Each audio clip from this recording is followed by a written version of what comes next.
Hello everyone, कैसे हो आप सब। आई होप आप सब अच्छे से होंगे। My name is Khan Shaukat and I welcome you all to the triple S YouTube channel. आज हम अपने मैथमेटिक्स मॉड्यूल का लेक्चर नंबर 8 करेंगे और आज के लेक्चर में we again will be discussing about the topic matrices and determinants. ये इस टॉपिक के रिगार्डिंग हमारा सेकंड पार्ट रहेगा। अगर इसका पार्ट 1 अभी तक आपने नहीं देखा है, आप प्लेलिस्ट में जा सकते हो। लेक्चर 7 के नाम से आपको इसका पार्ट 1 मिल जाएगा। आज के लेक्चर को स्टार्ट करने से पहले I request you all to subscribe to this channel and do not forget to like and share the video. तो चलिए हम शुरू करते हैं आज की क्लास को। If A B is equal to B A is equal to identity matrix then B is called dash of A. अगर हम कोई स्पेसिफिक मैट्रिक्स लेंगे ए और अगर हम इसको मल्टीप्लाई करेंगे किसी बी मैट्रिक्स के साथ और मैट्रिक्स मल्टीप्लिकेशन अप्लाई करने के बाद अगर रिजल्ट एक आइडेंटिटी मैट्रिक्स निकलेगा, उस टाइम पे हम बोल सकते हैं that B is the inverse of A. Option number B will be the right answer. Example से आप इस चीज को और भी अंडरस्टैंड कर सकते हो। Let me take a number 10 instead of a matrix. मैं नंबर ले रहा हूं। अगर इस नंबर को मैं अपने ही इनवर्स के साथ मल्टीप्लाई करूंगा, 10 का इनवर्स क्या आ जाएगा 1/10। मल्टीप्लिकेशन करने के बाद रिजल्ट हमें क्या मिलेगा 1। 1 मीन्स यूनिटी। सेम पैटर्न पे अगर मैं एक मैट्रिक्स लूंगा ए और अगर मैं इसको अपने ही इनवर्स के साथ मल्टीप्लाई करूंगा, उस टाइम पे भी रिजल्ट क्या मिलेगा यूनिटी, जिसको हम बोलते हैं आइडेंटिटी मैट्रिक्स। और बी यहां पे क्या रिप्रेजेंट कर रहा है ए इनवर्स, और इसको डिनोट कैसे करते हैं ए रेज पावर -1 से, इस तरीके से। अब किसी भी मैट्रिक्स का इनवर्स फाइंड आउट करने के लिए हमारे पास कुछ तरीके हैं। First method is known as elementary operation method. Elementary operation method, और इसी मेथड का एक और नाम आता है elementary transformation method. Elementary transformation method ये अपने आप में ही एक डिफिकल्ट टॉपिक होता है, स्पेशली फॉर दोज जिन्होंने मैथ्स नहीं लिया हुआ होता है 10th के बाद। लेकिन बिलीव मी, ये जो दो मेथड्स हम यहां पे लिख रहे हैं ए इनवर्स को फाइंड आउट करने के लिए, इनमें से अगर आपको कोई भी मेथड नहीं आता होगा, स्टिल आप एग्जामिनेशन में ए इनवर्स को फाइंड आउट कर सकते हो by using option elimination method. दूसरा मेथड जो हम इस्तेमाल करते हैं वो फॉर्मूला बेस्ड है। A inverse is equal to adjoint of A divided by determinant of A. अब ये एडजॉइंट ऑफ ए क्या होता है, डिटर्मिनेंट ऑफ ए क्या होता है, इनके वैल्यूज को कैसे कैलकुलेट कर लेते हैं, वो भी हम आज के लेक्चर में ही सीखेंगे। Fine, let's talk about question number 2। Find the inverse of the given matrix. हमें एक मैट्रिक्स यहां पे दी गई है, let the name of the matrix be A, और उसमें वैल्यूज आ रहे हैं 1, 3, 2 एंड 7। आपको इसका इनवर्स फाइंड आउट कर लेना है। जस्ट अभी मैंने आपको बताया इनवर्स को फाइंड आउट करने के लिए दो तरीके हैं, और उन दोनों मेथड्स में से हम यहां पे कोई भी मेथड इस्तेमाल नहीं करेंगे। हम ऑप्शन एलिमिनेशन मेथड का इस्तेमाल करेंगे इस पर्टिकुलर क्वेश्चन को सॉल्व करने के लिए। मैंने आपको अभी बताया अगर हम किसी ए मैट्रिक्स को मल्टीप्लाई करेंगे बी मैट्रिक्स के साथ, अगर रिजल्ट आइडेंटिटी मैट्रिक्स निकला, तब हम बोल सकते हैं बी ए का क्या बनेगा इनवर्स। अब ए हमें क्वेश्चन में दिया गया है 1, 3, 2 एंड 7। अब आपको देखना है कि ऑप्शंस में से कौन सा ऑप्शन ऐसा है जिसको मैं अगर ए के साथ मल्टीप्लाई करूं तो हमें एक आइडेंटिटी मैट्रिक्स मिल जाए। डायरेक्टली हम गेस नहीं कर सकते हैं, हम ऑप्शन ए से स्टार्ट करेंगे। 7, -3, -2 एंड 1। 2 क्रॉस 2 मैट्रिक्स मल्टीप्लिकेशन करना काफी इजी होता है। 1 मिनट का काम है पूरा का पूरा, अगर आप सारे के सारे ऑप्शंस को सॉल्व करोगे। लेकिन प्रॉपरली चीजों को अंडरस्टैंड करने के लिए मैं थोड़ा सा टाइम लूंगा। हमें क्या करना होता है मैट्रिक्स मल्टीप्लिकेशन के टाइम पे, प्रीवियस क्लास में भी मैंने आपको बताया था, take the first row of the first matrix, इसको पहले कॉलम के साथ मल्टीप्लाई करो एलिमेंट वाइज। पहला एलिमेंट पहले एलिमेंट के साथ मल्टीप्लाई हो जाएगा, दूसरा एलिमेंट दूसरे एलिमेंट के साथ मल्टीप्लाई हो जाएगा। कुछ इस तरीके से 1 7 जार हो गया 7, बीच में आता है फॉर्मूला का प्लस, 3 2 जार हो गया 6, और साथ में माइनस भी आ जाएगा क्योंकि 2 में माइनस आ रहा है। इसी तरीके से अब हम इसी रो 1 को मल्टीप्लाई करेंगे दूसरे मैट्रिक्स के सेकंड कॉलम के साथ। 1 3 जार हो गया 3, साथ में माइनस आ रहा है, बीच में आ जाएगा फॉर्मूला का प्लस, 3 1 जार हो गया 3। ठीक है, इसी पैटर्न पे अब मैं क्या करूंगा, अब मैं यहां से दूसरा रो सिलेक्ट करूंगा, इसको मैं मल्टीप्लाई करूंगा पहले कॉलम के साथ। 2 7 जार हो गया 14, बीच में आ जाएगा फॉर्मूला का प्लस, 7 2 जार हो गया 14, और क्योंकि 2 में माइनस आ रहा है तो यहां पे ये बन जाएगा -14। और उसके बाद इसी दूसरे रो को आप मल्टीप्लाई करोगे दूसरे कॉलम के साथ। ठीक है, 2 3 जार हो गया 6, साथ में माइनस आ रहा है, बीच में आ जाएगा फॉर्मूला का प्लस, 7 1 जार हो गया 7। ठीक है, अब आप इसको सॉल्व कर सकते हो, आपको मिलेगा यहां पे 7 - 6 आ जाएगा 1, 3 - 3 आ जाएगा 0, 14 - 14 आ जाएगा अगेन 0, 7 - 6 करेंगे तो 1। आप देख सकते हो ए को जब मैंने इस ऑप्शन ए के साथ मल्टीप्लाई किया, बी मैट्रिक्स के साथ मल्टीप्लाई किया, मुझे एक आइडेंटिटी मैट्रिक्स मिल रही है। सो ऑप्शन नंबर ए ही इसका क्या बनेगा करेक्ट आंसर। ठीक है, होपफुली ये क्वेश्चन आपको अच्छे से समझ में आ गया होगा। Let's talk about question number 3। Dash is a scalar value that is computed from the elements of a square matrix. आपको बताया जा रहा है कि अगर हम कोई भी स्क्वायर मैट्रिक्स लेंगे, स्क्वायर मैट्रिक्स से एक नंबर हम कैलकुलेट कर लेते हैं, एक वैल्यू हम कैलकुलेट कर लेते हैं, उस वैल्यू को हम क्या बोलते हैं, determinant. Option number D will be the right answer. अब लेटर से मैं एक मैट्रिक्स ले रहा हूं ए, इसके अंदर खाली एक एलिमेंट में ले रहा हूं, let the element B 2। Fine, तो ये एक मैट्रिक्स है 1 क्रॉस 1 की। अगर मुझे इसका डिटर्मिनेंट निकालना होगा, डिनोशन सबसे पहले इंपॉर्टेंट है। आप डिटर्मिनेंट को मॉड ऑफ ए से भी रिप्रेजेंट कर सकते हो, डिनोट कर सकते हो, और आप डीईटी ऑफ ए भी लिख सकते हो। डिटर्मिनेंट ऑफ ए मतलब हो गया इसका, और आप ऐसे डेल्टा ए भी लिख सकते हो, इससे भी हम डिटर्मिनेंट ऑफ ए को डिनोट कर सकते हैं। तो यहां पे क्योंकि ए के अंदर खाली एक ही एलिमेंट आ रहा है, 2 itself will be the determinant.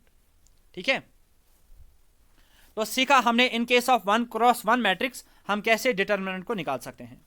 अब हम बात कर लेते हैं 2 क्रॉस 2 मैट्रिक्स के बारे में। लेटर से मेरे पास कोई दूसरी मैट्रिक्स है बी, जिसके अंदर एलिमेंट्स आ रहे हैं 2 1 4 एंड 6, कुछ इस तरीके से। यह है 2 क्रॉस 2 मैट्रिक्स। अब अगर मुझे इस पर्टिकुलर मैट्रिक्स का डिटर्मिनेंट निकालना होगा, that will be equal to, simply आपको क्या करना होगा, इस एलिमेंट को इसके साथ मल्टीप्लाई करो। 2 6 जार हो गया 12, बीच में आता है फॉर्मूला का माइनस, 4 1 जार कितना हो गया 4, 12 - 4 करेंगे तो रिजल्ट क्या आ जाएगा 8। तो इस तरीके से आप 2 क्रॉस 2 मैट्रिक्स का भी डिटर्मिनेंट आराम से फाइंड आउट कर सकते हो। अब 3 क्रॉस 3 मैट्रिक्स का डिटर्मिनेंट कैसे निकालते हैं, इसके रिलेटेड हम आगे क्वेश्चंस करेंगे। नेक्स्ट क्वेश्चन के बारे में बात कर लेते हैं। The determinant of 2 cross 2 matrix A is given by. अगर हमारे पास कोई मैट्रिक्स ए है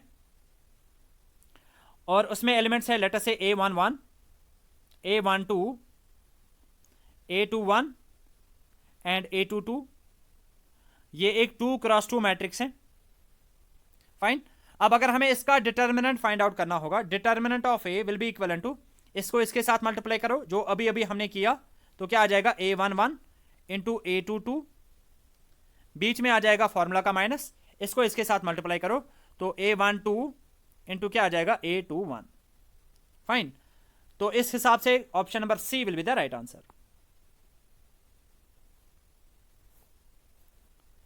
नेक्स्ट क्वेश्चन के बारे में बात कर लेते हैं। The determinant of a matrix A, एक मैट्रिक्स दी गई है, उसके वैल्यूज यहां पे दिए गए हैं। ये एक 3 क्रॉस 3 मैट्रिक्स है।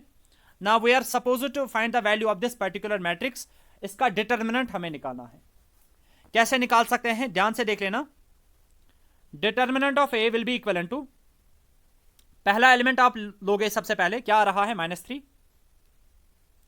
और उसके बाद जिस भी रो में और जिस कॉलम में ये 3 आ रहा है, -3 आ रहा है, उसको हम डिलीट करेंगे। ये वाला रो और ये वाला कॉलम क्या हो जाएगा, डिलीट। तो बाकी बचे हुए एलिमेंट्स हम एज इट इज यहां पे लिखेंगे 0, 2, 6 एंड 3। उसके बाद पहला वैल्यू असल में हमें लेना होता है पॉजिटिव में, लेकिन क्योंकि ये नंबर खुद नेगेटिव आ रहा था इसीलिए यहां पे क्या आ जाएगा, प्लस माइनस माइनस ही बन जाएगा। दूसरा वैल्यू अब आप लोगे नेगेटिव में, दूसरा वैल्यू हम क्या लेंगे नेगेटिव में, तो यहां पे आ जाएगा -2, और जिस रो में और जिस कॉलम में ये 2 आ रहा है उसको हम डिलीट करेंगे। ये वाला रो और ये वाला कॉलम क्या हो जाएगा, डिलीट। बाकी बचे हुए एलिमेंट्स हम एज इट इज लिखेंगे 1, 2, -5 एंड 3। ये भी हमने किया। उसके बाद हम क्या करेंगे, वैल्यू लेंगे पॉजिटिव में। तीसरा वैल्यू क्या आ रहा है 4, उसको लेंगे पॉजिटिव में, तो +4। जिस रो में और जिस कॉलम में ये 4 आ रहा है उनको डिलीट करेंगे तो बचेगा क्या, 1, 0, -5 एंड 6। ठीक है, अब हम इसका डिटर्मिनेंट आराम से फाइंड आउट कर सकते हैं। तो determinant of A will be equal to -3। अब ये 2 क्रॉस 2 मैट्रिक्स बन चुकी है, और 2 क्रॉस 2 मैट्रिक्स में हम कैसे डिटर्मिनेंट को निकाल सकते हैं, डायरेक्टली क्रॉस मल्टीप्लिकेशन करके। 0 3 हो गया 0, बीच में फॉर्मूला का माइनस, 6 2 हो गया 12, फिर आ जाएगा -2, 1 3 हो गया 3, बीच में फॉर्मूला का माइनस, 5 2 हो गया 10, और क्योंकि ये माइनस में आ रहा है माइनस माइनस बन जाएगा प्लस, और यहां पे आ जाएगा 10, फिर आ जाएगा +4, क्रॉस मल्टीप्लिकेशन, 6 1 हो गया 6, -5 0 0। फिर से वैल्यू चेक करेंगे, -3 इंटू -12, और उसके बाद -2 इंटू 13 +4 इंटू 6, यही आ रहा है। नेक्स्ट अब क्या होगा, यहां पे माइनस माइनस बन जाएगा प्लस, 3 इंटू 12 करेंगे तो 36, -26 प्लस 24। 36 में से 26 को माइनस करेंगे तो 10, प्लस 24 करेंगे तो रिजल्ट क्या आ जाएगा, 34। So the right answer of our question number 5 will be option number A. तो होपफुली अब आपको अच्छे से समझ में आ गया होगा in case of 3 cross 3 matrix हम डिटर्मिनेंट को कैसे निकाल सकते हैं। Let's talk about question number 6। Dash of an element aij of a determinant is the determinant obtained by deleting its ith row and jth column in which aij lies। सबसे पहले मैं आपको इसका आंसर बता देता हूं, option number B will be the right answer, that is minor. ठीक है, अब अगर आपको किसी भी पर्टिकुलर मैट्रिक्स का माइनर निकालना होगा तो आप कैसे निकाल सकते हो। एज एन एग्जांपल मैं एक मैट्रिसेस ले रहा हूं यहां पे ए, जिसके अंदर एलिमेंट्स आ रहे हैं A11, A12, A21 and A22, 2 cross 2 matrix है। अगर मुझे माइनर निकालना होगा इस पर्टिकुलर एलिमेंट का, इस पर्टिकुलर एलिमेंट का अगर मुझे माइनर निकालना होगा तो मैं इसको डिनोट करूंगा M11 से। वो किसके बराबर होगा, जिस भी रो में और जिस भी कॉलम में ये वाला एलिमेंट आ रहा है उसको डिलीट करके। तो मैं क्या करूंगा, इसको डिलीट करूंगा, इसको डिलीट करूंगा, जो बाकी बचेगा उसका हमें डिटर्मिनेंट निकालना है। तो बचा यहां पे खाली एक एलिमेंट, एक एलिमेंट के टाइम पे डिटर्मिनेंट ये खुद ही होता है, तो इसका माइनर क्या बन जाएगा, A22। Hopefully you are getting the concept. Let us say अगर मैं आपको बताऊंगा आप मुझे माइनर फाइंड आउट करके दो M12 का, M12 का अगर हमें माइनर निकालना होगा तो हम क्या करेंगे, ये वाला रो और ये वाला कॉलम क्या करेंगे, डिलीट करेंगे, तो बचेगा क्या वहां पे A21। इसी पैटर्न पे आप किसी भी एलिमेंट का माइनर निकाल सकते हो। ये हो गई बात in case of a 2 cross 2 matrix. अगर हम 3 क्रॉस 3 मैट्रिक्स लेंगे, A11, A12, A13, लाइकवाइज यहां पे आ जाएगा A21, A22, और उसके बाद आ जाएगा A33, फिर आ जाएगा A31, A32 एंड A33। ये है हमारे पास 3 क्रॉस 3 मैट्रिक्स। अब अगर हमें किसी भी पर्टिकुलर एलिमेंट का माइनर निकालना होगा, लेट अस से मुझे माइनर निकालना है A12 का, इसका मुझे माइनर निकालना है, तो उसको हम डिनोट कैसे कर सकते हैं, M12 से। वो किसके बराबर आ जाएगा, जिस भी रो में ये एलिमेंट आ रहा है, जिस भी कॉलम में ये एलिमेंट आ रहा है उनको डिलीट करके, तो ये हम डिलीट करेंगे और ये भी हम क्या करेंगे, डिलीट करेंगे। तो बचेगा क्या यहां पे, A21, A33, A31 और A33। ठीक है, इसका हमें क्या करना होगा, यहां पे आ जाएगा A23, A23, ठीक है, A23, A33 इस तरीके से। इसका अब हमें डिटर्मिनेंट निकालना होगा, वही इसका क्या बन जाएगा, इस पर्टिकुलर एलिमेंट का माइनर बन जाएगा। होपफुली ये क्वेश्चन भी आपको अच्छे से समझ में आ गया होगा। नेक्स्ट क्वेश्चन के बारे में बात कर लेते हैं। From the given matrix find the minor of A21। ये हमारे पास मैट्रिक्स है B, बहुत ही बेसिक सा क्वेश्चन है, हैविंग एलिमेंट्स -7, 8, -4 एंड 9। अब आपको क्या निकालना है, अगर आपको याद होगा मैंने आपको प्रीवियस क्लास में भी बताया था, इसको हम क्या बोलेंगे, ये कौन सा एलिमेंट आ रहा है A11, ये कौन सा एलिमेंट है A12, ये कौन सा एलिमेंट है A21 और ये कौन सा एलिमेंट है A22। हमें किस पर्टिकुलर एलिमेंट का माइनर निकालना है, A21 का। A21 मतलब हो गया ये वाला एलिमेंट, इसका माइनर अगर हम निकालेंगे उसको हम रिप्रेजेंट करेंगे M21 से, वो किसके बराबर हो जाएगा, ये वाला रो डिलीट हो जाएगा और ये वाला कॉलम डिलीट हो जाएगा, तो बचेगा क्या यहाँ पे 8। तो इस क्वेश्चन का करेक्ट आंसर रहेगा option number D, that is 8। Next question के बारे में बात कर लेते हैं। Dash of an element Aij denoted by capital Aij and Aij is equal to, Aij का वैल्यू किसके बराबर होता है, कैपिटल Aij की बात हो रही है, that is equal to -1 raised power i plus j into Mij, और इसको हम क्या बोलते हैं, cofactor. Option number C will be the right answer. ठीक है, अब इसके रिलेटेड हम एक एग्जांपल करेंगे यहां पे। Okay, find the cofactor of A21। आपको क्या करना है, A21 का कोफैक्टर, रादर हम सारे के सारे एलिमेंट्स का कोफैक्टर यहां पे निकालने की कोशिश करेंगे, देखते हैं कि क्या होता है। हमारे पास मैट्रिक्स आ रही है A मैट्रिक्स, जिसके अंदर एलिमेंट्स है -7, 8, -4 एंड 9। अगर मैं आपको बताऊंगा M11 का वैल्यू क्या होगा, ठीक है, M11 minor of the first element क्या आ जाएगा, ये वाला रो और ये वाला कॉलम डिलीट हो जाएगा, रो एंड कॉलम डिलीट करेंगे तो बचेगा क्या वहां पे 9। सिमिलर पैटर्न पे M12 का वैल्यू क्या होगा, M12 का वैल्यू क्या होगा, ये वाला रो और ये वाला कॉलम डिलीट हो जाएगा, तो बचेगा क्या वहां पे -4। लाइकवाइज M21 का वैल्यू क्या होगा, ये वाला रो और ये वाला कॉलम डिलीट हो जाएगा, तो बचेगा क्या वहां पे 8, और M22 का वैल्यू क्या आ जाएगा, M22 का वैल्यू आ जाएगा -7। होपफुली अब आपको माइनर निकालना आता होगा। इस तरीके से हमने सारे के सारे एलिमेंट्स को माइनर निकाल दिया। ठीक है, अब हम क्या निकालेंगे, हर एक एलिमेंट का कोफैक्टर निकालेंगे। कोफैक्टर कैसे हम डिनोट करते हैं, Aij से, कैपिटल Aij से। तो मैं लिखूंगा यहाँ पे कैपिटल, अभी फॉर्मूला क्या हमने देखी, Aij किसके बराबर होता है, -1 raise to power i plus j into Mij, ये होती है formula in order to find the cofactor. तो अगर हम A11 का कोफैक्टर निकालेंगे वो किसके बराबर आ जाएगा, -1 रेज टू पावर i का भी वैल्यू यहां पे 1 आ रहा है और j का भी वैल्यू 1 आ रहा है, 1 + 1 करेंगे तो कितना आ जाएगा 2 इंटू Mij।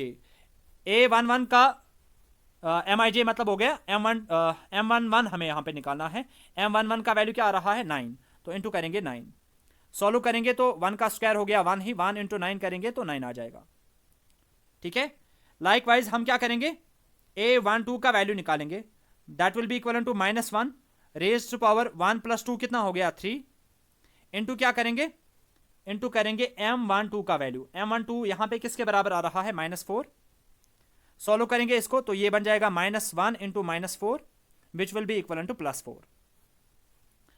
इसी तरीके से अगर मैं A21 की बात करूंगा तो वो किसके बराबर आ जाएगा, -1 रेज टू पावर 2 + 1 कितना बन जाएगा, अगेन 3 इंटू क्या आ जाएगा M21 का वैल्यू, M21 का वैल्यू क्या आ रहा है 8, तो ये क्या आ जाएगा -1 इंटू 8 आ जाएगा, that will be again equal to -8। और उसके बाद लास्ट पे हम क्या निकालेंगे A22 का वैल्यू किसके बराबर आ जाएगा, -1 रेज पावर 2 + 2 कितना हो गया 4 इंटू क्या करेंगे M22 का वैल्यू, M22 का वैल्यू क्या आ रहा है -7, तो ये आ जाएगा 1 into -7 which again will be equal to -7 itself. तो हमने सारे के सारे एलिमेंट्स का क्या निकाला, कोफैक्टर निकाला। फाइन, अब अगर हम इसी कोफैक्टर का एक मैट्रिक्स बनाएंगे तो कोफैक्टर मैट्रिक्स यहां पे क्या बन जाएगी, कोफैक्टर मैट्रिक्स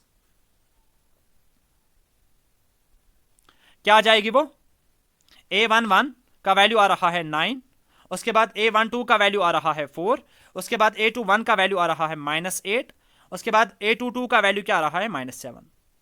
ये हो गई हमारी कोफैक्टर मैट्रिक्स। अब अगर हम इसी कोफैक्टर मैट्रिक्स का ट्रांसपोज करेंगे, अगर मैं इसी कोफैक्टर मैट्रिक्स का ट्रांसपोज करूंगा, इसका अगर हम क्या निकालेंगे, ट्रांसपोज मतलब हो गया रोज कॉलम्स में कन्वर्ट हो जाएंगे और कॉलम्स रोज में, तो वो आ जाएगा 9, 4, -8 एंड -7। ये जो यहां से हमें मैट्रिसेस निकली ना, इसको हम बोलते हैं एडजॉइंट मैट्रिक्स। क्या बोलते हैं, इसी को हम बोलते हैं एडजॉइंट, इसको हम बोलेंगे एडजॉइंट ऑफ मैट्रिक्स ए। तो होपफुली ये क्वेश्चन आपको अच्छे से समझ में आ गया होगा। अगर डाउट आ रहा है आप वीडियो को 2 बार देखो, होपफुली आपको सारी चीजें क्लियर हो जाएगी। ठीक है, अब हमने ये सीखा कि डिटर्मिनेंट कैसे निकालते हैं, अब हमने ये सीखा कि एडजॉइंट कैसे निकालते हैं। एडजॉइंट कैसे निकालते हैं, सबसे पहले माइनर निकालेंगे, माइनर निकालने के बाद हम कोफैक्टर फॉर्मूला यूज करेंगे, कोफैक्टर जैसे ही सारे निकलेंगे उनका एक मैट्रिक्स बनाएंगे, और उसी कोफैक्टर मैट्रिक्स का जब हम ट्रांसपोज करते हैं वही क्या बन जाता है, adjoint of a matrix. Fine. और ए इनवर्स को हम कैसे निकाल सकते हैं, मैंने आपको जो फॉर्मूला बताई थी, that is equal to adjoint of A divided by determinant of A. अब हमने सीखा कि डिटर्मिनेंट कैसे निकालते हैं, अब हमने सीखा कि एडजॉइंट कैसे निकाल सकते हैं। और आप इसको ऐसे भी डिनोट कर सकते हो, a raised power -1 will be equal to 1 divided by determinant of A into क्या आ जाएगा, एडजॉइंट ऑफ ए। ठीक है, इसके रिलेटेड अब आप खुद से भी एग्जांपल्स कर सकते हो। होपफुली ये सारे के सारे कॉन्सेप्ट्स आपको अच्छे से समझ में आ गए होंगे। बात करते हैं आज के सेशन के लास्ट क्वेश्चन के बारे में। Dash of a matrix is the transpose of the cofactor matrix. अगर हम कोफैक्टर मैट्रिक्स का ट्रांसपोज निकालते हैं, उसी को हम क्या बोलते हैं, adjoint. Option number A again will be the right answer. उसी को हम क्या बोलते हैं, एडजॉइंट ऑफ अ मैट्रिक्स। तो होपफुली आज के सारे क्वेश्चंस आपको फिर से अच्छे से समझ में आ गए होंगे। इन केस कहीं पे कोई भी डाउट आता है वो आप मुझे कमेंट सेक्शन में मेंशन करके बता सकते हैं। बाय दिस हमने अपने सिलेबस का 4th टॉपिक भी खत्म कर लिया है। One is probability, second one is set theory, third one is relations and functions, और अभी अभी हमने एक और टॉपिक कंप्लीट किया है, दैट इज मैट्रिसेस। पहले मैं जानबूझ के थोड़े बहुत इजी वाले टॉपिक्स आपको करा रहा हूं, बिकॉज जिनका भी नॉन मैथमेटिक्स बैकग्राउंड है उनको डर लगता है मैथमेटिक्स से। इसलिए अगर आप खाली 5 से 6 टॉपिक्स ही प्रिपेयर करोगे अच्छे से, आपके एग्जाम में कम से कम अगर 10 में से 5 आ जाएंगे FAA एग्जाम में, तो that will be more than sufficient for you in this particular area. ठीक है, बाकी आप थोड़ा बहुत स्ट्रांग कर सकते हो और आप क्वालिफाई कर सकते हो एग्जामिनेशन को। ठीक है, hope you like the session. अगर अच्छा लगा do hit the like button. मिलते हैं अब अपने नेक्स्ट सेक्शन में। Till then take a very good care of yourself. Good bye.